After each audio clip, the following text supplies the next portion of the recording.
मंडळी, craze and food मराठीमध्ये तुम्हा सर्वांचं स्वागत आहे। तर आज आपण एक अशी रेसिपी पाहणार आहोत जी की 6 महिन्यांच्या पुढील बाळांसाठी आहे आणि माझ्या बाळाला सुद्धा मी तीच रेसिपी द्यायचे आणि ती हेल्दी सुद्धा आहे आणि तुम्ही ट्रॅव्हलिंग मध्ये सुद्धा कॅरी करू शकता। चला मग आपण रेसिपी स्टार्ट करूयात आणि ब्लॉग पुढे कंटिन्यू करा पूर्ण रेसिपीसाठी। तर सगळ्यात पहिले आपल्याला इथे हा जो बाउल आहे हा एकाच बाउलने आपल्याला 1 वाटी ओट्स, 1 वाटी पोहे आणि त्याच बाउलने आपल्याला 2 वाटी मखाना घ्यायचे आहेत आणि हे सगळं आपल्याला जिन्नस छान तुपात मस्त भाजून घ्यायचं आहे जोपर्यंत हे क्रिस्पी होत नाहीये तोपर्यंत।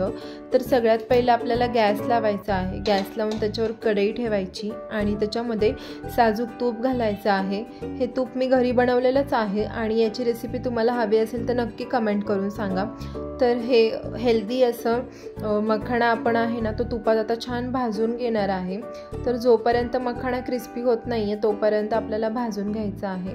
आणि अजून एक जर आपल्याला याच्यामध्ये ड्रायफ्रूट्स ॲड करायचे असतील तरी करू शकतो, जसं की बदाम, अक्रोड आणि काजू यांचा आपण समावेश करू शकतो। माझ्याकडे ऑलरेडी एक सेपरेट पेस्ट आहे केलेली, त्याच्यामुळे मी याच्यात आता ॲड करणार नाहीये, पण तुम्ही नक्की ॲड करा आणि त्याच्यामुळे रेसिपी खूप छान लागते आणि एक हेल्दी रेसिपी सुद्धा होते।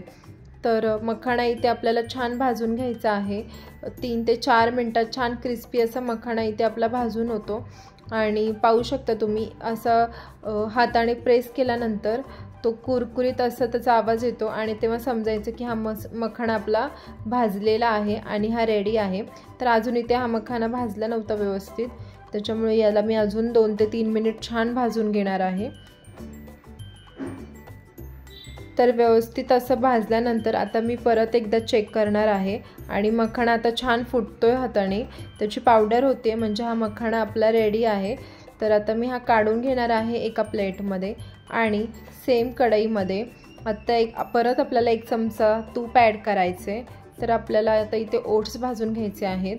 तर हे प्रमाण तुम्ही लक्षात ठेवा, 2 वाटी मखाना, 1 वाटी ओट्स, 1 वाटी पोहे आणि ड्रायफ्रूट्स असतील तर 7 ते 8 काजू, 7 ते 8 अक्रोड असं मिक्स करायचं आहे। तर मखाना आहे ना त्याच्यामुळे लहान मुलांची जी तब्येत आहे ना ती खूप हेल्दी राहते। तर त्याच्यामध्ये जे जीवनसत्वे आहेत ना ते लहान मुलांच्या तब्येतीसाठी खूप चांगले आहेत, त्याच्यात खूप सारे प्रोटीन आहेत। तर तुम्ही हे नक्की मुलांना द्या, याच्यामुळे मुलांची हाडं मजबूत होतात आणि हा जो एक नाश्ता आहे ना याच्यामुळे मुलांचं पोट भरलेलं राहतं आणि व्यवस्थित मुलं खातात सुद्धा।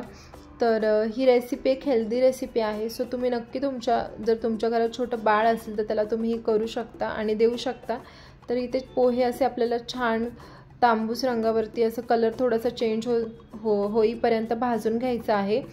तर इथे पोहे माझे व्यवस्थित भाजून होत आहेत, पाहू शकता तुम्ही। पोहे व्यवस्थित भाजून झाले की पोह्यांना पण थोडंसं चुरून बघायचं आहे आणि ते व्यवस्थित चुरले गेले तर समजायचं की पोहे आपले भाजलेले आहेत। हाताने थोडेसे क्रश करायचे, क्रश केलं की समजतं आपल्याला। तर आत्ता पोहे इथे माझे भाजून झालेले आहेत आणि आता मी हे सुद्धा काढून घेणार आहे। हे सर्व मिश्रण आपल्याला थंड करायचं आहे आणि व्यवस्थित थंड झाल्यानंतर आपल्याला हे मिक्सरला बारीक करायचं आहे आणि तुम्ही बघू शकता इथे सर्व काही थंड झालेलं आहे आणि आता आपण याला मिक्सरला छान असं बारीक करून घेऊयात। मिक्सरचं भांडं स्वच्छ असं मी पुसून घेतलेलं आहे आणि त्याच्यामध्ये आता ही मखाना, ओट्स याची पावडर करून घेणार आहे। तर इथे पाहू शकता आधी मी मखाना, ओट्स टाकत आहे आणि नंतर त्याच्यामध्ये मी पोहे टाकणार आहे।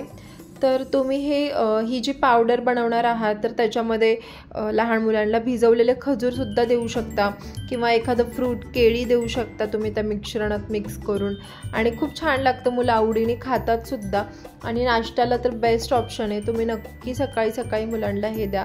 अध्यायलासुद्धा मी हेच देत आली आहे आणि खूप हेल्दी असा हा एक नाश्ता आहे। तर याच्यामध्ये आपल्याला थोडंसं मीठ ॲड करायचं आहे जेणेकरून हे जे आपण बनवणार आहे पावडर ती आठवडाभर तरी खूप छान पद्धतीने स्टोअर करू शकतो। तर इथे मी आता मिक्सरला फिरवून घेते, पाहू शकता मिक्सरला फिरवल्यानंतर छान असं पावडर बेस तयार झालेला आहे आणि हे मुलांना तुम्ही जसं तुम्हाला हवं आहे तेवढं तुम्ही ठेवू शकता। तर इथे छान असं मी आता अध्यायासाठी बनवणार आहे आत्ता लगेच। तर मी पाणी 1 वाटी गरम करून घेतलेलं आहे, 1 बाउल पाण्याचं गरम केलेलं आहे आणि त्याच्यामध्ये मी 3 चमचे आता हे सॅरेलॅक टाकून घेणार आहे आणि त्याच्यामध्ये स्वीटनेससाठी हे पहिलं आपल्याला छान मिक्स करायचं आहे, नाहीतर याच्या गुठल्या होतात आणि गुठल्या होऊ नये म्हणून याला सगळ्यात आधी व्यवस्थित मिक्स करून घ्यायचं आहे। मिक्स केल्यानंतर याच्यामध्ये मी स्वीटनेससाठी थोडासा गूळ ॲड करणार आहे की जेणेकरून तो आवडीने ते खाऊ शकतो। तर इथे थोडासा गूळ टाकणं हे ऑप्शनल आहे, पण याने चव खूप छान लागते। तुम्ही सुद्धा जर देत असाल तर नक्की थोडासा गूळ ॲड करून पहा। तर ही रेसिपी तुम्ही कुठेही प्रवासात कॅरी करू शकता, फक्त आपल्याला ही व्यवस्थित हवाबंद डब्यामध्ये ठेवायची आहे की जेणेकरून हवा त्याच्यात जाणार नाही आणि ही पावडर खराब होणार नाही। तर याच्यामध्ये तुम्ही कोणतेही फ्रूट्स मिक्स करून देऊ शकता, जसं की केळी देऊ शकता, ॲपलची पेस्ट करून देऊ शकता। आणि आता माझी ही रेसिपी तयार झालेली आहे आणि मी आता ही आद्याला भरवणार आहे। तुम्हाला व्हिडिओ आवडला असेल तर नक्की लाईक करा, कमेंट करा आणि सबस्क्राईब करायला विसरू नका। चलो बाय।